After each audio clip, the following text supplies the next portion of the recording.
Bonjour à toutes et à tous officiellement. Bienvenue à ce troisième de la webinaire de la série de webinaires du réseau de sciences et recherches participatives pour les sols. Donc, un réseau porté par l'Association française pour l'étude du sol. On est plusieurs aujourd'hui, mais donc moi, Mégane Roncier, chargée d'animation de ce réseau parmi d'autres missions au sein de la FES. Et il y a également Clément Descarpentries qui est là en tant qu'animateur. Et il y a Sophie Raous, la directrice de la FES, qui est parmi les participants également. On va être ensemble aujourd'hui pendant 1 heure autour de la thématique partager et co-construire en recherche participative sur les sols, l'enjeu des données, avec vraiment comme objectif de discuter des potentialités, des freins, des leviers du JSOL, donc représenté par Antonio, en termes de capitalisation des données issues des projets de sciences et recherches participatives, avec évidemment un volet spécifique sur les sciences et recherches participatives sur les sols. Euh, donc voilà, je vais laisser Antonio Bispo se présenter directement en introduction de sa présentation. Et donc pour le format du jour, on va donc être sur 15-20 minutes de présentation de la part d'Antonio. N'hésitez pas à noter toutes vos questions. Vous pouvez commencer aussi à les mettre dans le chat au fur et à mesure, mais on les traitera vraiment sur la deuxième partie du webinaire. Pendant la demi-heure qui restera, on traitera donc les questions et on sera sur un temps d'échange libre et ouvert. Donc voilà, s'il y a des questions, n'hésitez pas à écrire dans le chat. Clément ou moi, on s'en chargera ou des difficultés. Et sinon, je te laisse la parole, Antonio, et surtout le partage d'écran. Donc il faut qu'on te donne la possibilité de le faire. Non, c'est bon? Est-ce que Ok. c'est bon là? Oui. C'est bon? Bon, bonjour Euh, à toutes et tous. Donc, Antonio Bispo, je suis le directeur de l'unité de recherche Info et Sol à Orléans et c'est notamment l'unité qui contribue, qui anime les programmes du GISSOL. Moi, je vais vous présenter comment actuellement sont gérées les données plutôt du GISSOL et comment finalement on pourrait aussi être amené, si vous le souhaitez, à gérer les données de recherche et sciences participatives. Sachant que nous, on ne gère pas actuellement de données de sciences et recherches participatives. J'ai un petit exemple qui pourrait s'en rapprocher, mais ce n'est pas vraiment des recherches et des sciences participatives. Donc, j'ai plutôt pas mal d'interrogations sur comment on peut gérer ces données. Et puis, je vois qu'il y a pas mal de gens aussi ici qui conduisent des sciences et des recherches participatives. Donc, je pense que le dialogue à la fin sera intéressant. Donc, j'ai prévu une présentation qui va faire un peu le tour rapide des programmes nationaux du GIS, le système d'information, donc très très rapide, comment on est organisé, comment on accède à ces différentes données. Là encore, je vais plutôt balayer, comme de toute façon, ça sera enregistré et je pense que le diaporama aussi peut-être sera diffusé, donc vous pourrez regarder, hein. Et puis ensuite, j'ai pas mal de questions plutôt et d'interrogations. Et voilà, on vous laissera la parole après. Donc, rapidement, les programmes du GIS. Donc, le GISSOL, c'est le groupement d'intérêt scientifique sol national. Et donc, les objectifs, c'est d'acquérir et d'accroître en fait les données sur les sols et de faciliter leur utilisation, leur diffusion. Et c'est aussi de faire donc un inventaire cartographique et mettre en place la surveillance des sols en France. Ça regroupe tout un ensemble d'acteurs, donc les deux ministères, écologie et agriculture, l'Agence de l'environnement, donc l'ADEME, et puis aussi l'OFB pour la biodiversité, et puis plusieurs acteurs de la recherche, donc le BRGM, l'IRD, l'IGN et puis INRAE. Et donc en 2000, quand a été créé, quand a été impulsé ces actions du groupement d'intérêt scientifique, en parallèle, INRAE a créé à Orléans une unité qui s'appelait avant InfoSol et qui s'appelle depuis 2023 Info et Sol, et donc qui anime et qui coordonne ces différents programmes. Alors, c'est quoi ces programmes? Il y a des programmes qui visent à améliorer la connaissance et la surveillance des sols en France. Et puis, il y a des programmes qui visent justement à capitaliser les analyses de sol qui sont réalisées en France. Et donc, de grands types de programmes. Alors, ces programmes-là sont animés par INRAE. Il y a aussi des programmes de l'IGN et puis de l'IRD qui concernent soit les sols forestiers et les sols tropicaux. Et de plus en plus, on travaille avec l'IGN et l'IRD pour que ces données-là rentrent dans les bases de données nationales. Et donc, on a un travail pour prendre la base de données d'ONSOL. Donc, je vais vous présenter juste après rapidement Et cette base, elle va pouvoir gérer toutes les données pédo, on va dire. Et donc là, actuellement, on a un travail pour intégrer les données nationales sur les sols forestiers, les données des sols tropicaux, également dans cette base nationale. Et puis, il y a aussi le BRGM. Et donc, le BRGM a une base de données aussi sur les sols urbains. Et donc, l'ensemble de ces bases constitue les différents grands programmes du GIS-Sol. J'ai essayé de faire le décompte en fait du type de données qu'on a. Alors sur les données plutôt, on va dire, agronomiques, on va avoir dans le cadre du programme IGCS, inventaire, gestion et conservation des sols, qui lui vise à faire l'inventaire des sols. Là, on va plutôt avoir des données pédologiques qui sont faites soit à travers des sondages, soit à travers des fosses. Donc, par exemple, on va avoir une profondeur de sol, une texture, un taux d'éléments grossiers, du carbone. J'ai mis une petite astérix parce que ce n'est pas toujours des analyses de laboratoire. On peut avoir aussi des observations de terrain. D'accord? Donc, voilà. Sur le RMQS, donc là, c'est le réseau de mesure de la qualité des sols. Donc, ça, c'est un protocole très contrôlé sur lequel on va faire des analyses de sol très diverses. Ça va des analyses agronomiques, pédologiques, des analyses de contaminants, de stabilité du carbone, de biodiversité, donc tout un ensemble de panels analytiques qui est fait. La BDAT, ça fait partie des bases de données où on récupère des données auprès des laboratoires. Donc là, on interroge les laboratoires de prestation de services et on récupère ces données-là qu'on met en base de données. Et puis la BDETM, là, on est plutôt sur des caractéristiques de contamination des sols qui sont liées, qui sont réalisées avant les épandages. Et puis finalement, la BD Solu, elle est très orientée également sur la contamination des sols. Si on essaye de faire le décompte un petit peu du nombre de points, alors ça bouge tout le temps, hein, c'est une estimation que j'avais faite il y a un an, donc, il y a à peu près 400 000 points rentrés, 400 000 informations sur la France. Et là, maintenant, on rajoute les Outre-mer. Donc, sur la base de données qui concerne le programme IGCS, 2000 points uniquement, 2200 points uniquement sur le RMQS, 700 000 à peu près sur la BDAT, c'est des déterminations qui sont faites sur toute la France. Et puis 75 000 à peu près sur les caractéristiques de sol liées à la BDETM. Et puis 500, mais c'est en train de monter du côté de la BD Solu. Donc vous voyez qu'on couvre une diversité en fonction des programmes. On a un nombre de points qui peut être plus réduit, mais avec beaucoup de caractérisations. Et inversement, des fois, on a moins de points et que quelques caractérisations. Donc c'est très variable et on est en mesure de gérer tout ça dans le cadre de notre base de données d'Unsol. Et puis, on a deux programmes qui visent à suivre des évolutions temporelles, donc le RMQS et la BDAT, et qui ont des informations qui sont datées. Donc, on peut aussi rentrer dans cette base de données des dates et on peut revenir aux mêmes endroits ou à différents endroits, et puis donc avoir une évolution et suivre une évolution de la nature des sols. Donc, à la fois des informations spatiales, mais aussi datées, qui sont gérées dans les bases. Alors le système, très très rapide, c'est une diapo, c'est finalement, le système, il permet actuellement de gérer à la fois des informations ponctuelles, des profils, des sondages, avec une coordonnée géoréférencée. Voilà. Et donc, on a ce point de prélèvement qui décrit le sol avec des analyses, etc. Et il est capable aussi, c'est notamment le cas du programme aussi IGCS, de décrire des informations surfaciques, c'est-à-dire d'avoir une entité géographique à laquelle on attribue des caractéristiques. On a donc une entité géographique, une unité cartographique, et sur chacune de ces unités de cartographique, on est capable de décrire finalement qu'est-ce que c'est que cette unité. Donc, à la fois deux types d'informations qui sont gérées dans la base d'ONSOL, qui est la base nationale. L'accès aux données, puisque c'était aussi une des questions, une fois qu'elles sont rentrées dans la base, qu'est-ce qu'on en fait? Donc d'abord, il y a le portail du GIS-Sol qui vous permet de naviguer, d'aller chercher les données, les cartes qui existent, qui sont déjà préfabriquées finalement. Donc ça, c'est un premier portail d'orientation. Et ensuite, on met à disposition, à travers différentes infrastructures, ces données, soit sous forme cartographique.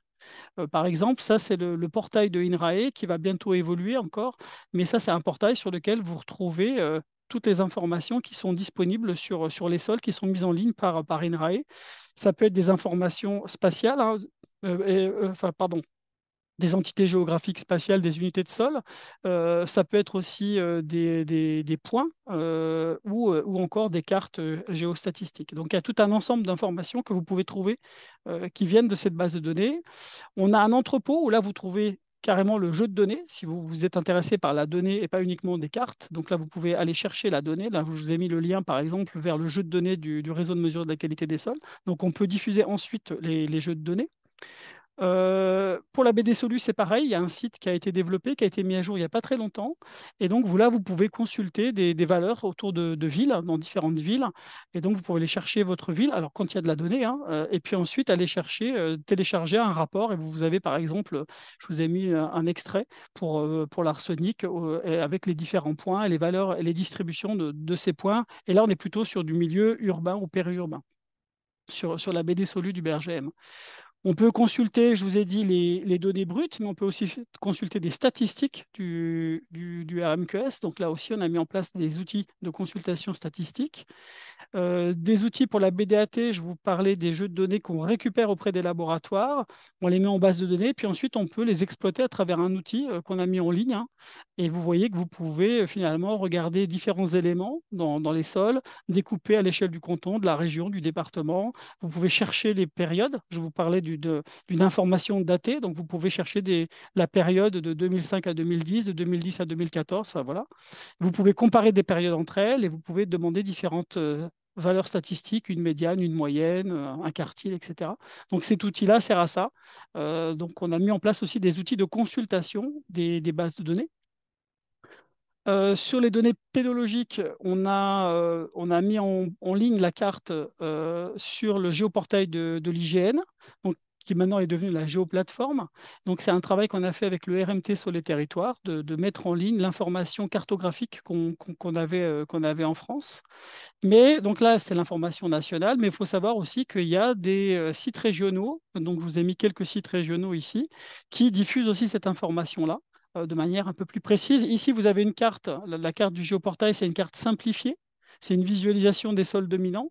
Et puis d'autres sites, en fait, proposent l'information complète à télécharger. Vous avez ici Grand Est, la Bretagne, au Péniger, donc c'est dans le sud, Languedoc.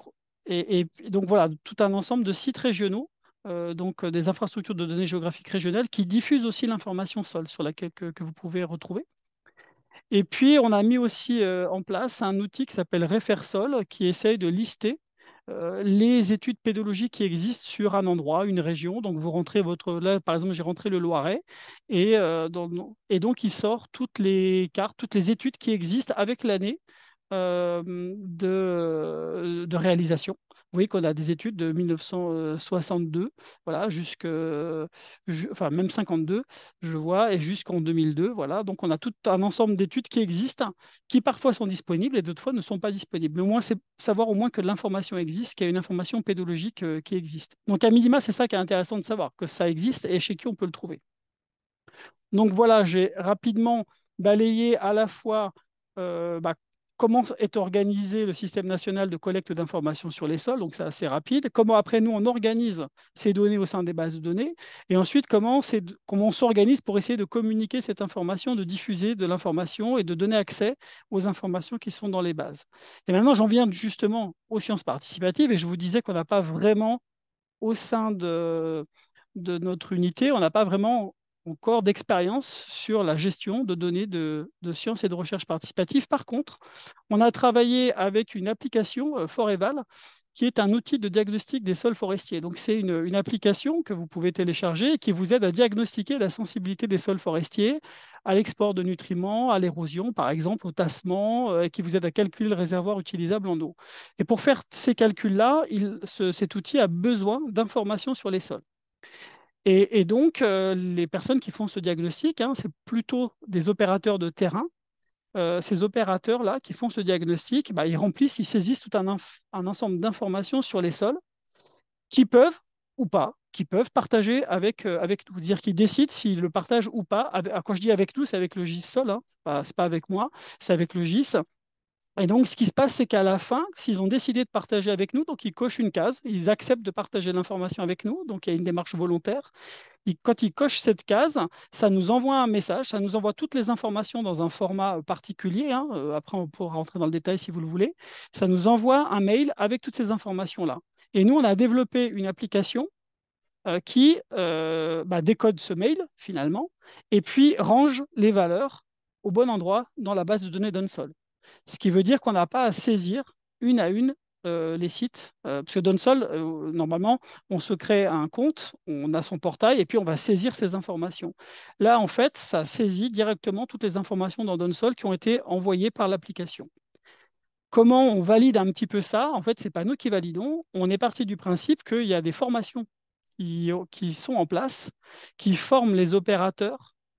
Et donc, ça, c'est une manière d'homogénéiser quelque part les observations et donc aussi d'homogénéiser les réponses, ce qui fait que nous, derrière, les données qui vont être intégrées, elles vont être à peu près homogènes et elles sont quelque part un petit peu calibrées, référencées. Euh, et toutes ces informations-là sont saisies dans une étude unique qu'on appelle Foreval. Donc, il y a une étude dans la base de données, donc il y a une zone de la base de données qui s'appelle Foreval, dans laquelle toutes ces informations sont saisies. Et ensuite, on peut décider, quand nous on fait des traitements, par exemple, d'extraire les données ou pas de cette étude-là et de les mélanger avec les nôtres.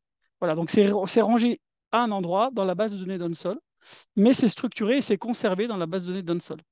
Et évidemment, les collègues qui travaillent sur Foreval peuvent avoir accès à tout cet ensemble-là, qui du coup, ils n'ont pas à le gérer, c'est déjà structuré pour eux. S'ils veulent faire d'une exploitation plus tard, ils peuvent eux-mêmes aussi y travailler. Donc, pour les sciences participatives, quels sont les... Donc, nous, on commence à s'interroger sur le type de données qu'on pourrait voir arriver et les questions qu'on pourrait voir arriver. Et là, j'ai repris deux études de publications, une française et puis une européenne, sur les recherches, le type de données qui est généré par les sciences et les recherches participatives. Et on voit qu'il y a beaucoup de données de biodiversité, quand même, qui sont générées à la fois à l'échelle nationale, mais aussi à l'échelle européenne. Et donc, c'est certainement quelque chose qu'il va falloir que nous, on travaille, cette question de comment on peut saisir, on peut conserver de la donnée de biodiversité, sachant bon, qu'on y travaille déjà. Mais il y a aussi des données physico-chimiques, et ça, on sait gérer. Des données de pédologie, ça, on sait gérer. Dans le sol, c'est gérable. Voilà, donc il y a pas mal de choses qui sont déjà prises en charge dans la base de données d'un sol et d'autres qu'il faudra très certainement rajouter. Alors pour conclure, nous, on a un intérêt certain pour que ce genre de données puisse venir enrichir et compléter nos bases. Par exemple, pour infirmer ou confirmer des secteurs, ce serait intéressant qu'à un endroit où nous, on pense que le sol, dans nos bases de données, il est décrit comme étant plutôt sableux. Si vous trouvez une poche argileuse à un endroit, ça peut être intéressant. Voilà. Ou aussi de développer des nouvelles recherches et des nouvelles approches, comment on mélange ces données de sciences participatives avec d'autres types de données. Donc nous, c'est des choses qui vraiment nous intéressent pour la suite, plus pour la recherche. Euh, les outils qu'on a déjà développés en fait sont disponibles maintenant pour gérer, capitaliser, voire diffuser les données sol, hein, si vous le souhaitez. Mais actuellement, tel que c'est organisé, ça diffuse plutôt, on va dire, des données sol classiques.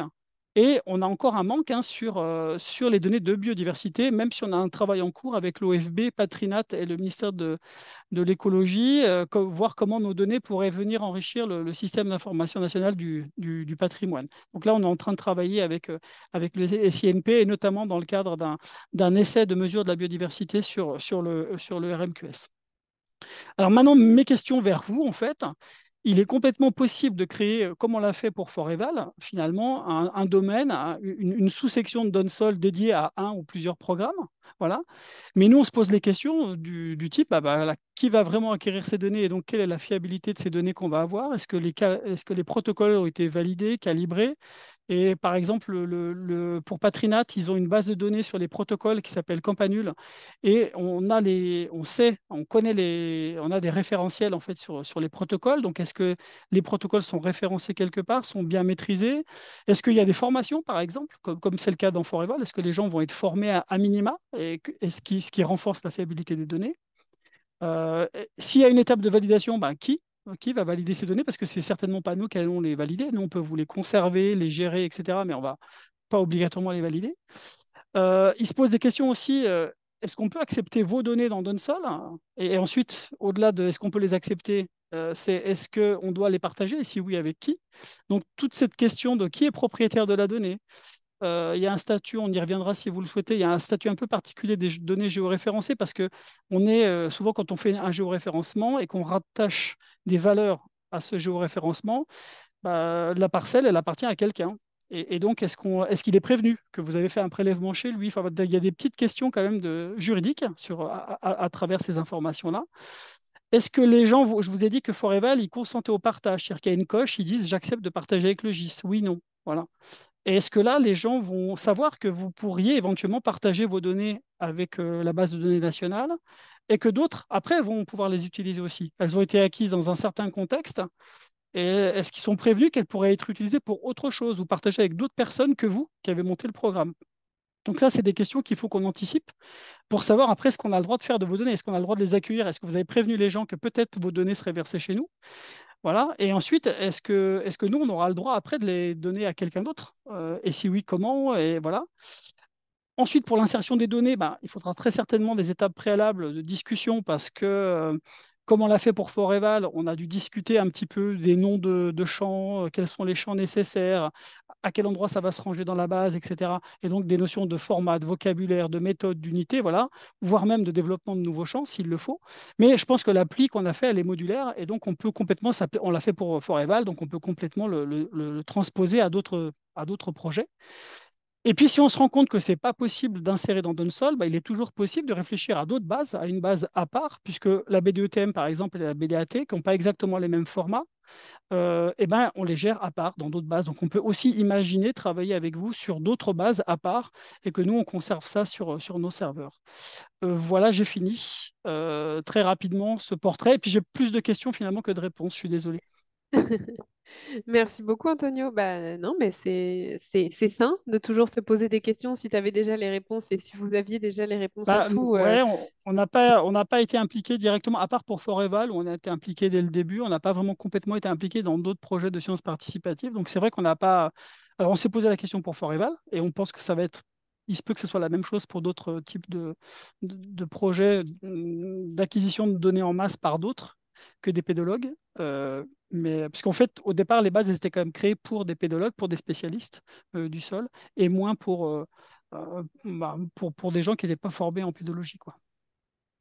Voilà. Ok. Donc, Eh si ben vous avez des merci. questions, je ne sais pas comment Ouais. on fait maintenant. Ouais, il y en a J'arrête le déjà. partage. Oui, tu peux, effectivement. Alors, il y a déjà certaines questions qui ont été mises dans le chat. Mais donc, déjà, un grand merci, Antonio, pour cette présentation et pour toutes ces informations qui ont déjà été transmises. Je ne sais pas si tout le monde connaissait déjà toutes ces différentes tous ces différents programmes, ces différentes bases de données, etc. C'était dense. Effectivement, comme on l'a dit au début, on partagera le PowerPoint à ceux enfin, aux inscrits et à tout le monde pour que vous puissiez revenir dessus parce que c'était très riche. Donc, je vais maintenant passer la main à donc, Clément, qui est donc animateur aussi du réseau SRP Sol, pour la partie questions-réponses. Donc, n'hésitez pas à maintenant, plutôt que poser vos questions dans le chat, à lever la main et Clément vous passera la parole pour enfin pour faire un tour de questions-réponses et lancer les échanges. Ben, À toi, Clément. merci beaucoup, Megan. Donc oui, là, on a une petite demi-heure pour échanger toutes et tous. Je vous invite à mettre votre webcam, comme ça on pourra échanger un peu plus facilement. Ce que je voulais, je vais rebondir en fait sur l'une des dernières questions qui a été posée dans le chat parce que, comme l'a présenté Antonio, il y a pas mal de données sol, sol pédo, chimie, etc. Et quand je vois par rapport à la liste des participants ici du webinaire, en fait, on a pas mal de porteurs de projets qui sont en lien avec des programmes biodiversité et sol. Et donc la question qui a été soulevée, c'était sur la notion de prendre part en compte des données microbio dans des bases qui sont gérées par le GIS. Alors nous, en fait, on ne les gère pas directement, c'est les collègues de Dijon. Alors après, ça dépend de ce qu'il y a derrière microbio. Si c'est des activités enzymatiques, ou si c'est plutôt de la diversité biologique, hein, avec Mhm. des séquençages, des choses comme ça, c'est plutôt les collègues de Dijon qui actuellement gèrent ça. Et il y a un code qui les rattache à nos échantillons à nous. En fait, on a un code commun. Donc nous, on gère la partie physico-chimique. Et puis les collègues de Dijon gèrent la partie plutôt la partie séquence, etc., et nombre de taxons, des choses comme ça. Mais là, dans le cadre, je vous disais que tout à l'heure qu'on est en train de travailler avec Patrinat et puis avec l'OFB et le ministère de l'écologie pour voir comment les informations de biodiversité des sols pourraient remonter dans le système d'information national. Et donc ça, c'est des choses qui vont peut-être qu'à terme, on ne saisira pas dans notre base, mais on ira directement mettre dans la base nationale Mhm. pour pas avoir de tampons. Voilà. Je peux Donc peut-être ça, laisser, c'est en cours, ouais. je peux peut-être laisser à France le fait de compléter ou pas sa question par Ouais. rapport. Non, mais c'était tout. Vous m'entendez ou pas? Oui, oui, très bien. Bonjour, merci beaucoup pour la présentation. En fait, c'était tout à fait ça. Je pensais effectivement aux travaux qui ont été faits par l'unité de Dijon, notamment les très beaux atlas, et Ouais, c'est ça. c'est en lien, voilà, C'est c'est eux en qui lien les avec gèrent. ça. Et voilà. Et si on, en fait, c'est en lien. Moi, je souhaiterais monter un projet sur des observations microbiologiques des sols avec des agriculteurs. Et donc, ça aurait un intérêt aussi, je pense, pour les agriculteurs de pouvoir participer à l'alimentation d'une base de données sur des projets déjà existants. Je trouve ça enfin, très intéressant ce qu'a fait l'INRA de Dijon. Donc voilà, Ouais. c'était tout à fait en lien avec ça. Merci. Après, il est possible aussi, parce que il serait possible aussi, mais ça sera à négocier. Maintenant, il y a des laboratoires privés qui se lancent finalement dans la caractérisation biologique des Oui. sols.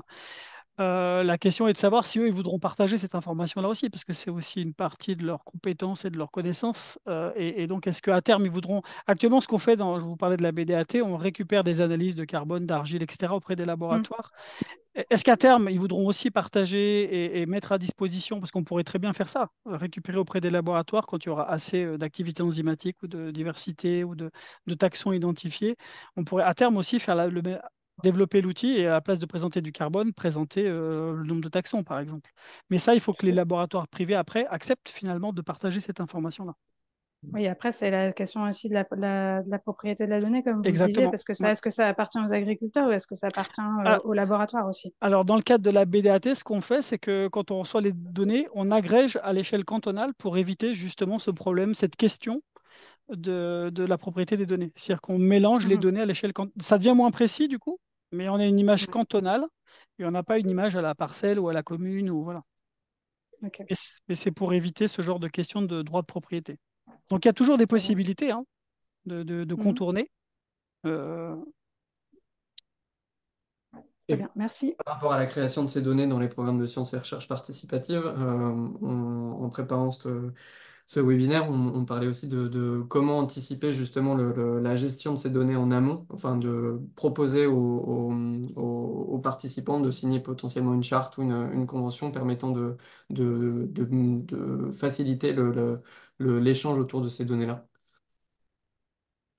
Est-ce que tu as des exemples ou est-ce que des personnes qui sont présentes ici, dans le cadre de leur programme de sciences participatives, ont des documents de ce type? nous, clairement, ça a été un point, par exemple, dans Foreval, dans l'application Foreval.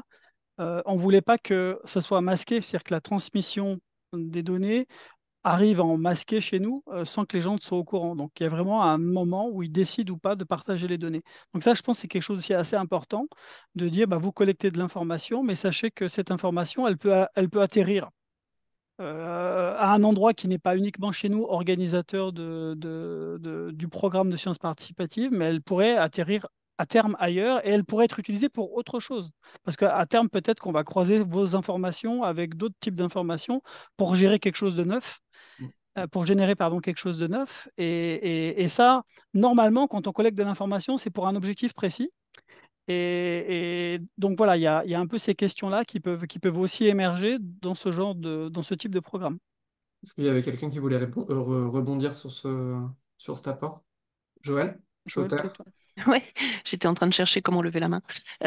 Oui, en fait, ces questions-là, on les a abordées. Oui, pardon, Joël Sauter, je suis une copilote du réseau mixte technologique Sol et Territoire, qui était aussi associé à un projet de sciences et recherche participative Clé de Sol, dans lequel d'ailleurs Infosol, vous étiez aussi un petit peu Ouais, mais on a. associé, ouais, mais Ouais, de mais loin, quoi, plus de loin. Mais il n'y a pas eu de données collectées. c'est ça. Voilà. Mais par contre, on avait commencé à se poser la question justement sur ces aspects juridiques et j'étais en train de rechercher dans les archives du projet si je retrouvais la note qui faisait référence à ces premières réflexions euh,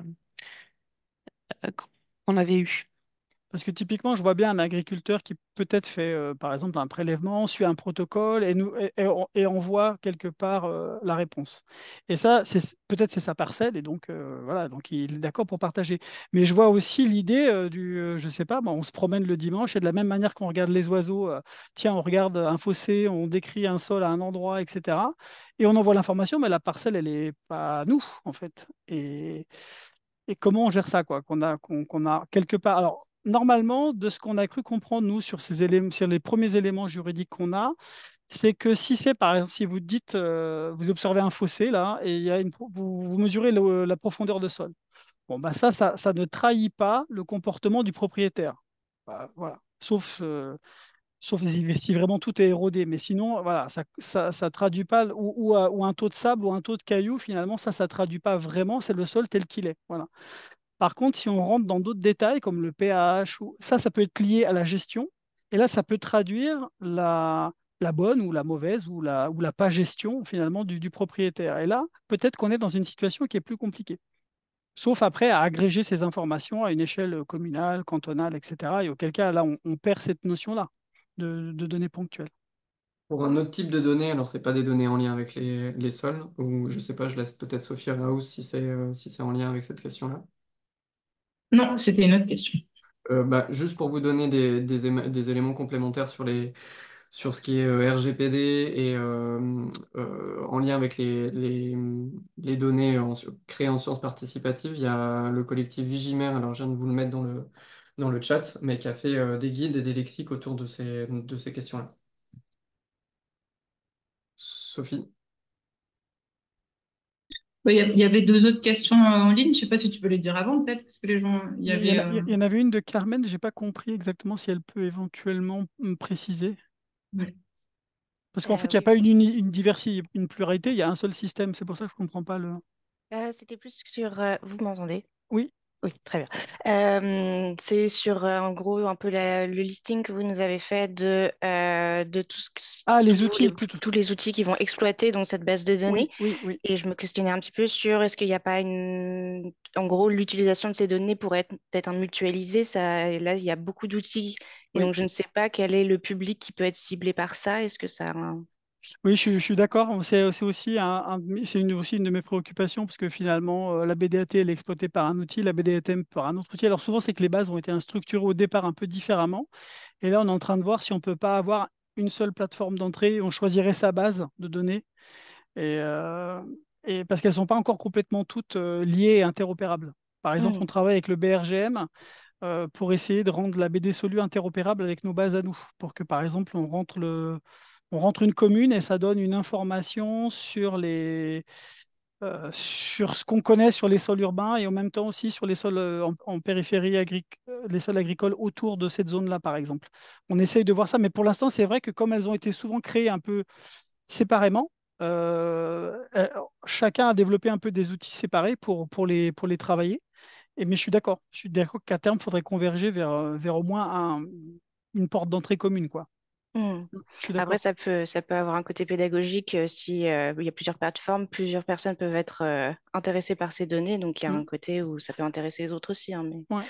mais ça pose des questions sur la gestion raisonnée des données après, je trouve. Mm. Par rapport à cette gestion, et après je redonne la parole à Sophie Araous, peut-être que Daniel Clouseau, si vous êtes là avec l'OPVT et les données que vous avez créées en fonction des protocoles utilisés dans vos recherches, est-ce que vous pouvez peut-être faire un retour? Non, c'était parce que pour dire que j'avais pas grand-chose à dire par rapport à ça.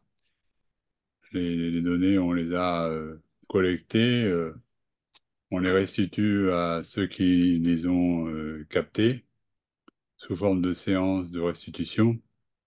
Donc c'est pour ça qu'on parle beaucoup plus de recherche collaborative que de recherche participative, en faisant une distinction entre les deux. C'est-à-dire que quand on collabore, on rencontre les gens pour les former, pour qu'ils puissent maîtriser les protocoles, l'application des protocoles, de manière à donner une valeur à la donnée beaucoup plus importante. Et alors que la donnée participative, c'est quelqu'un qui passe par un site web, s'auto-forme et dépose des données sur une base de données, sur un masque de saisie. Et donc à partir de là, on a distingué ces deux types de données. Et on utilise pour l'instant, on n'utilise pas les données de recherche participative directement dans les traitements que l'on fait actuellement dans un programme qui s'appelle Landworm, qui, avec la Fondation pour la recherche pour la biodiversité, on essaie d'agréger toutes les données sur les vers de terre à l'échelle française. Et donc, on y rentre des données collaboratives, mais pas les données participatives. Après, ça, c'est la notion de propriété. ce sont des données publiques. Les gens qui participent donc acceptent qu'on utilise les données. Par contre, ben, on enlève tout ce qui est localisation précise de la donnée. Je ne sais pas si j'ai pas répondu en partie à la question ou pas. Oui, Si, c'est... si. Et je vois Sandra ou est-ce que Sandra Barantal, vous voulez aussi rebondir? Sur- Vu Alors, que est-ce vous que avez c'est un possible de répéter la question parce que du coup, C'était pour faire. comment on gère les données, c'est ça? Oui, ouais, sur là avec Cubes, sur l'année qui vient de passer. Mais nous, pour l'instant, on travaille, on a notre propre, enfin, toutes les données sont stockées dans une base de données qui est gérée par le muséum. Et pour l'instant, donc comme Cube, c'est un programme qui est un peu jeune, on fonctionne pas encore complètement comme les autres programmes du muséum, mais à terme, on s'est envisagé de téléverser les données dans le SINP. Donc il y a un formulaire assez spécial, enfin, qui, disons qu'on télécharge pas, enfin, les autres programmes de Viginature ne chargent pas toutes les données en l'état, enfin toute la base de données avec le SINP, mais il y a des formulaires particuliers qui dégradent en partie l'information pour faire remonter les données au SINP. Je ne sais pas si ça répond à la question. C'était Ça, pour ça- avoir des retours. ça veut C'était dire qu'elles sont automatiquement partagées avec le CNP, en fait. Non, justement, c'est pas Non? automatique. Ah ouais. En fait, c'est hébergé sur des Oui, serveurs et c'est pas automatique parce qu'en fait, mais ça, je pense, enfin, moi, je maîtrise pas trop. Il y a peut-être J'ai repéré quelques collègues du muséum, peut-être qui font cette manip et qui savent mieux que moi, parce que moi, je ne l'ai pas encore fait. Mais c'est un formulaire séparé où d'accord. parce que c'est pas le même format de données. Je pense que, enfin, sur les questions de biodiff, les questions qui se posent, c'est les référentiels taxonomiques parce qu'on Ouais. n'a pas toujours les mêmes. Enfin, voilà, on a des profondeurs taxonomiques qui varient en fonction des identifications. Et puis, nous, enfin, voilà, on ne partage qu'une partie des données. Euh, mais je sais qu'il y a beaucoup de réflexions en cours aussi sur la façon de partager ces données et les métadonnées qui sont associées pour. Mm. En fait, je Ouais. pense que le gros enjeu, il se situe beaucoup sur comment on partage et on structure la métadonnée Métadonnées. et quelles informations qui permettent de structurer enfin, qui renseignent sur les protocoles et Les les méthodes de protocoles, ouais. Les collecte. protocoles, ouais. Ouais. Est-ce que des personnes du muséum veulent répondre? Je peux peut-être compléter pour le programme l'Observatoire agricole de la biodiversité, mais ça va pas être beaucoup plus que ce que Sandra a dit. Il y a une réflexion à l'échelle de Viginature, donc tous les programmes de SP Biodiv du muséum pour verser les données dans le SINP en effet. Il y a un travail autour de ça et après, nous, l'OAB, pour le moment, c'est un des programmes pour lequel on a mis ça en stand-by parce que les données sont vraiment pas compatibles avec le format SINP. Voilà. Mais il y a d'autres programmes qui le font et on essaie d'automatiser ça ou en tout cas d'avoir des scripts qui permettent de mettre les données au bon format qui soient automatiques. Il y a un échange entre Patrinat et nous, enfin, les personnes qui travaillent sur la donnée dans notre équipe. Merci Nora.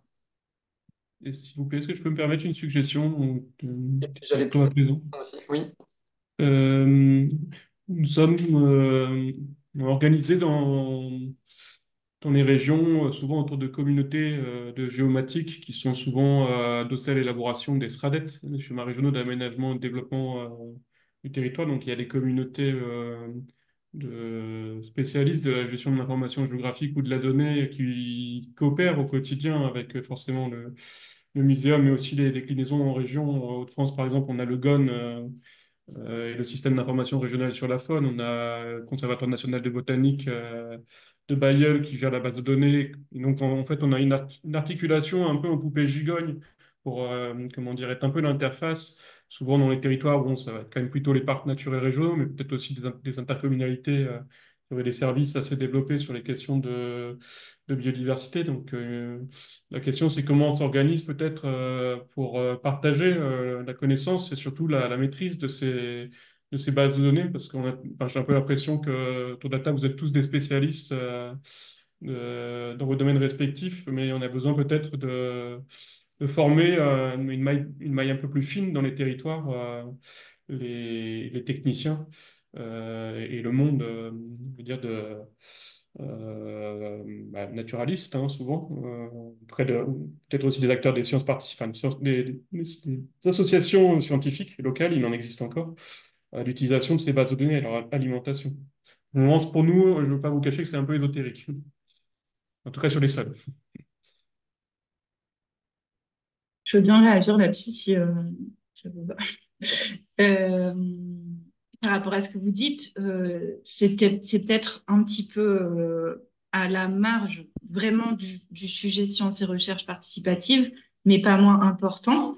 Pour autant, effectivement, le fait de pouvoir sensibiliser, informer, former les collectivités sur les différentes bases de données qui existent et les données à disposition, c'est un enjeu fort. On va beaucoup en parler en fin d'année lors de la Journée mondiale des sols qu'on organise en Normandie.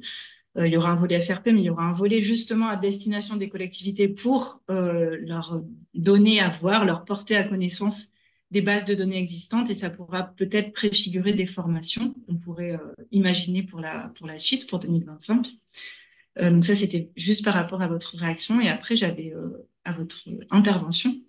Et après, j'avais deux questions, plutôt Antonio quoi, ou à une autre personne qui souhaiterait répondre, mais la première, c'est en lien un peu avec ce qu'on disait avant sur le stockage, la capitalisation, le stockage de données. Ça pose des enjeux écologiques aussi, ces questions d'accumulation de données, d'espace de stockage de données. Je me demandais du coup si au niveau du GISOL ou du muséum, ou en tout cas des organismes qui ont des espaces de stockage importants, il y avait un peu cette volonté de pouvoir, d'une part, offrir des espaces de stockage pour les projets de sciences participatives, de manière à pouvoir voir les données qui sont générées, sans les consulter forcément, mais la typologie des données qui sont générées par les projets de sciences et recherche participatives, de manière à aussi pouvoir donner des grandes orientations. S'il y a des volets de la recherche qui ne sont pas du tout explorés par les sciences participatives, peut-être pouvoir donner cette visibilité en fonction des données qui sont agrégées dans les différents projets. Ça, c'est plus une réflexion peut-être pour la suite, quoi, mais en tout cas, dans cette logique de minimiser les espaces de stockage et peut-être orienter un peu le développement des sciences participatives à l'échelle minimale nationale. Et mon autre question, c'était plus sur les protocoles que tu évoquais tout à l'heure, Antonio. Est-ce que, un peu dans la même ligne, de pouvoir avoir des données les plus complètes possibles sur les sols à l'échelle nationale, le GISOL a des préconisations à faire aussi au niveau des protocoles qui sont utilisés dans les bases de données que vous utilisez déjà, et en tout cas la visibilité que vous donnez à ces protocoles sans être prescriptif, mais en tout cas suggéré pour des projets de recherche participative qui seraient émergents, l'utilisation de tel ou tel protocole. Alors, sur la dernière question, nous, c'est vrai que les préconisations du GIS, elles étaient plutôt sur les aspects, préconisations métiers, en fait. Et c'était plus, par exemple, pour faire des cartographies, il faut tant de sondages au mètre carré, tant de profils ouverts par hectare, des choses comme ça, et qui étaient plutôt des préconisations métiers, on va dire pédologue, cartographe. C'était plutôt ça, les préconisations du GIS. Actuellement, on sait pas, le GIS ne s'est pas penché sur les sciences et recherches participatives. Alors, je ne sais pas si ce n'est pas encore ou si ce n'est pas sa mission, ça sera rediscuté peut-être au sein du GISOL, mais pour justement voir quels sont les protocoles de sciences participatives, entre guillemets, qui seraient les plus fiables et ceux qu'on pourrait généraliser et conseiller si les gens veulent se lancer. Ça, j'avoue que c'est vrai de ce côté-là, on n'a pas du tout regardé. Et après, sur ta première question concernant le stockage de données, c'est vrai que pour l'instant, on n'a pas stocké de sciences participatives. C'est vrai qu'on a, mais c'est quelque chose qu'on pourrait faire effectivement, de dire voilà, ce qu'on voit émerger quand même dans les deux papiers, que ce soit le français ou l'européen, c'est qu'on voit quand même que beaucoup regardent plutôt la partie biologie du sol. Et ça, typiquement, c'est un manque déjà dans les bases de données nationales, parce qu'on n'en a pas. Enfin, on n'en a pas. On en a assez peu quand même. À part la microbiologie des sols dont on parlait tout à l'heure avec Dijon, qui a une couverture, enfin, où on a une vision un peu nationale. Pour plein d'autres groupes, finalement, on peut avoir des visions locales, on a des données qui existent, qui sont dispersées un peu à pas mal d'endroits. Il y a l'OPVT quand même sur les vers de terre. Mais après, sur d'autres groupes, c'est vrai qu'on n'a pas obligatoirement cette vision. Donc, si effectivement les programmes de recherche participative se lancent sur cette partie biodiversité, ça me semble déjà combler un petit manque quand même par rapport à ce que nous on a. Nous, on a beaucoup de données, enfin, ce que je disais, plutôt physico-chimiques, voire description de sol, profondeur, etc. Mais beaucoup moins sur la partie biodiversité. Donc oui, je pense que ça peut faire une piste importante. Après, si tout le monde se met sur la biodiversité, bon, peut-être que c'est dommage, quoi. Mais c'est vrai que c'est un trou de connaissances. Et juste, ben, j'en profite, vu que je sais pas d'autres questions, mais sur les bases de données plus régionales que tu évoquais, est-ce que du coup, il y a comment dire, est-ce que vous, au niveau du GSOL, dans les outils que vous mettez à disposition d'interprétation des données, des cartographies que vous pouvez faire, qui sont plus de l'aide à la décision, avec le RMT aussi, est-ce que vous utilisez les données qui sont générées à l'échelle régionale et du coup, est-ce qu'il y a une articulation, quoi, une correspondance ou une duplication des données du coup entre l'échelle régionale et l'échelle nationale? Comment ça marche? C'est plutôt une duplication parce qu'en fait, les référentiels régionaux pédologiques au 250 millième, ils sont pas mal diffusés en région, par les régions, par les infrastructures de données géographiques régionales. Et nous, on a l'équivalent dans notre base, en fait. Et c'est une partie qui est diffusée par la région. Et nous, on n'a pas vocation à diffuser pour les régions. Nous, on conserve la base nationale. On utilise ces données pour plutôt des représentations nationales et des programmes nationaux. Et après, au niveau régional, bah, c'est bien que les acteurs régionaux se saisissent de ces jeux de données-là. Nous, on n'a pas vocation à travailler à l'échelle régionale ou à diffuser l'information régionale. C'est bien enfin, le GIS a pas cette vocation-là, quoi. Mais c'est la même base, en fait. Enfin, c'est les mêmes données qui sont dans la base nationale. Et après, le partenaire, il en fait cadeau ou il les met à disposition. Je ne sais pas exactement en fonction des régions comment ça se passe. Mais peut-être que Joël, tu es là, tu sais, toi, avec Géo Grand Est, comment ça se passe. Mm. En fait, donc dans l'Est, nous, producteurs et diffuseurs de données, on a mis à disposition, on a pré-traité un certain nombre d'informations qu'on a mis à disposition de la plateforme, enfin l'infrastructure géographique régionale, qui republie vers son public. Donc nous, on a fait ce rôle d'intermédiaire-là. Euh, voilà. Hum. Mais Et ce qui est les données important, sources, c'est les mêmes. Les données sources, ah c'est oui, les oui, oui, mêmes. on les a simplement Vous les on a avez extrait. pré-mâchés. Ouais. Ouais, on les a pré-mâchés. Mais pour moi, ce qui est important dans le dispositif, c'est que quand même, le fichier mère, enfin j'allais dire, il est archivé dans le système d'information Sol de France et avec une structure commune et quelque part qui a été imposée au départ, quoi. Et ça, c'est vraiment, ouais, je pense que c'est l'élément important. On, on va bientôt arriver à la fin du temps des questions-réponses, mais on peut en prendre encore une. Après, il y avait Jacques Noël qui avait réagi. Un autre manque à combler, ce serait les sols urbains.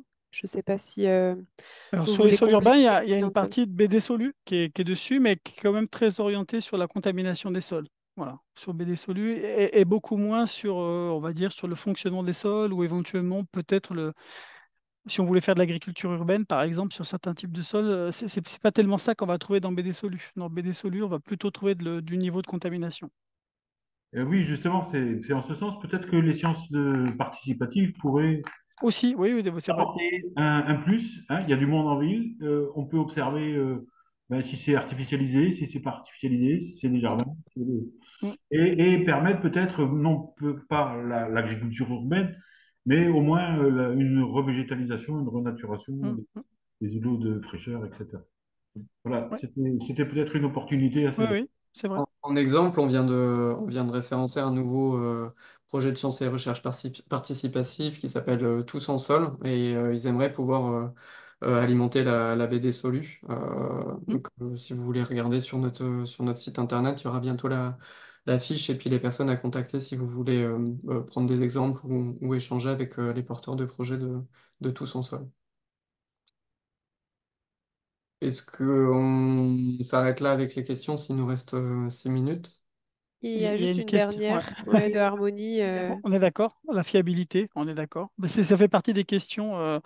Une des premières questions, c'est finalement. Alors après, ce que je disais, c'est que dans le cadre de Donsol, par exemple, ce qu'on a décidé pour Foreval, c'est de créer un domaine quelque part ou un sous-domaine, on appelle ça nous une étude, dans lequel il y a toutes les données de Foreval. Pour l'instant, elles ne sont pas brassées avec tout le reste.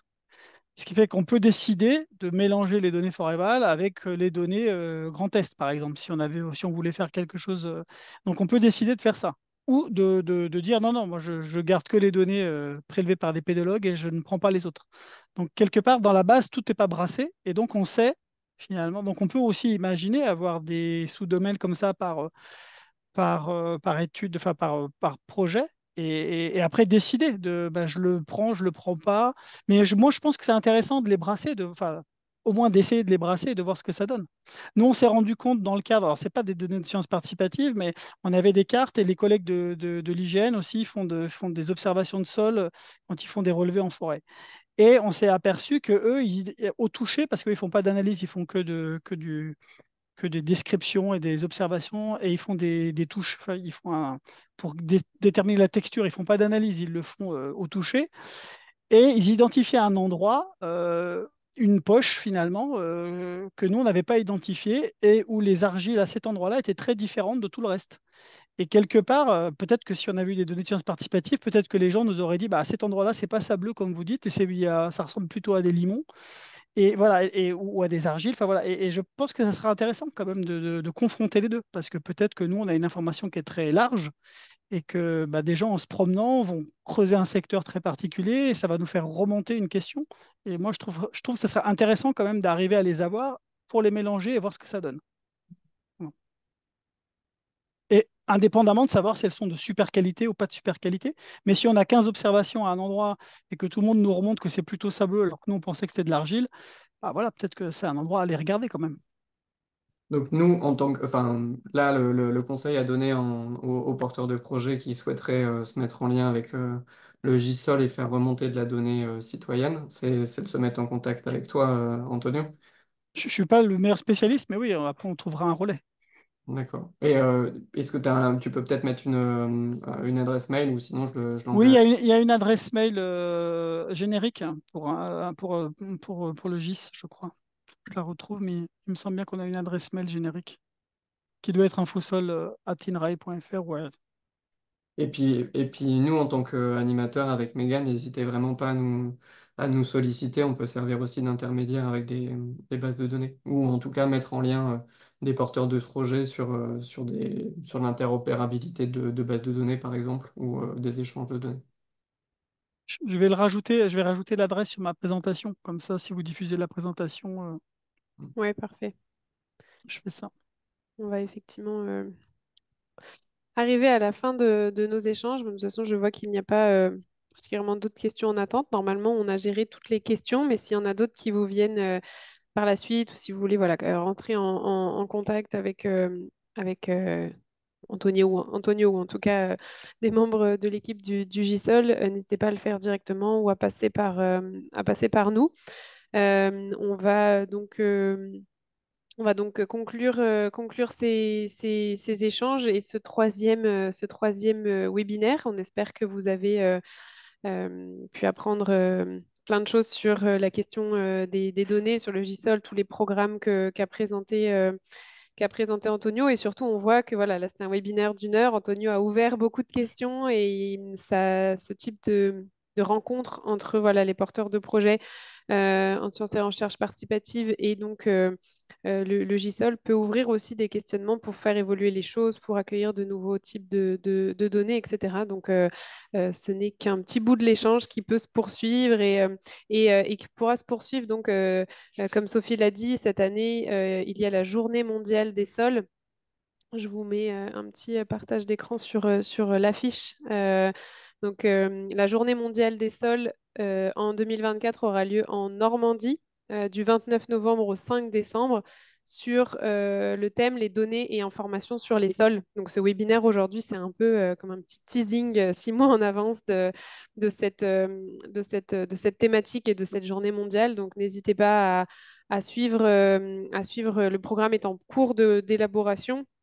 Mais voilà, à suivre ce programme, il y aura des journées, différents types de journées pour ceux qui auraient déjà participé à des journées mondiales des sols. Chaque journée a une cible différente, mais notamment il y aura pour les porteurs de projets. Donc ça, vous serez au courant dans les prochaines semaines avec une invitation spécifique. Mais pour le porteur de projet, il y aura une journée le lundi 2 décembre qui sera vraiment spécialement dédiée à vous pour avoir des échanges autour de cette thématique.